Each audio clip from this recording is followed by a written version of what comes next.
নমস্কার বন্ধুরা, টুসির হেসেলে সকলকে স্বাগত।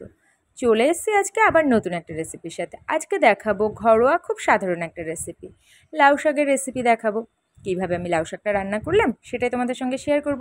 তো চলো বন্ধুরা, দেখতে থাকো, সাথে থাকো। আমি লাউ শাকটাকে ভালো করে কেটে ধুয়ে নিয়েছি। তারপর এখানে আমি ছোলার ডালটাকে আগেই ভিজিয়ে নিয়েছিলাম।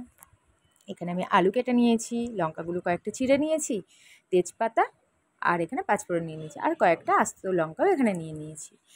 এখানে মিক্সির মধ্যে এরপর ভিজিয়ে রাখা ডালটা দিয়ে আর ওই কয়েকটা লঙ্কা দিয়ে পেস্ট করে নেব।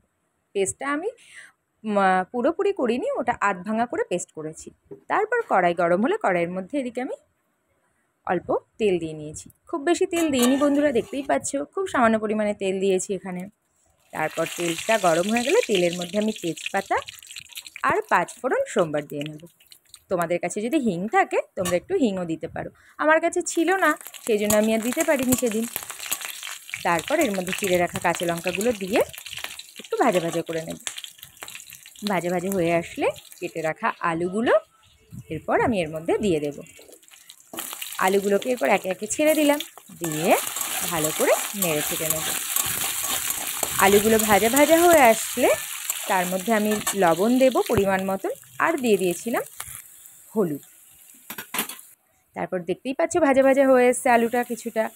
তারপর এই যে আধ ভাঙা করে রাখা ছোলার ডালটা আমি আলুর মধ্যে অ্যাড করলাম, দিয়ে এটাকে আবারও বেশ কিছু সময় ভালো করে একটু ভাজা ভাজা করে নেব। এর মধ্যে অ্যাড করলাম 1 চামচ মতো জিরের গুঁড়ো। তারপর এখানে লাউ শাকটা কেটে রাখা এর মধ্যে দিয়ে দিলাম আবারও কিছুটা পরিমাণ লবণ।